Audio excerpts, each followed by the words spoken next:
তো করছে। তারপরেও আমরা যে বাজেট এবার আবারও দিতে পারলাম, অনেকে আমি হিসাব করছে আগে এত পার্সেন্ট বেড়েছিল, এবার একটু কম পার্সেন্ট বাড়লো কেন? আমরা এখন সীমিতভাবেই, খুব সংরক্ষিতভাবেই আমরা এগোতে চাই, যেটা আমাদের দেশের মানুষের কষ্টটা না হয়, মানুষের যে প্রয়োজন সেটা আমরা মেটাতে চাই।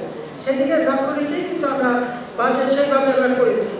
তাছাড়া পারিবারিক কার্ড আমরা দিচ্ছি, কারণ এখন ইনফ্লেশন বেশি। সবচেয়ে অবাক কাণ্ড, আমার উৎপাদন বেড়েছে। এখন চাল উৎপাদনই তো আমরা 4 গুণ বাড়িয়েছি, প্রত্যেকটা জিনিস আমরা উৎপাদন বাড়িয়েছি। মাছ, মাংস, ডিম আমি এর আগেবার বক্তৃতা ডিটেল বলে গেছি, এখন অত বিস্তারিত যাব না। উৎপাদন বেড়েছে, মানুষের আর্থিক সচ্ছলতা বেড়েছে, মানুষের খাদ্য গ্রহণের পরিমাণও বেড়েছে। এখন তো আর কেউ দিনের পর দিন না খেয়ে থাকতে হবে না।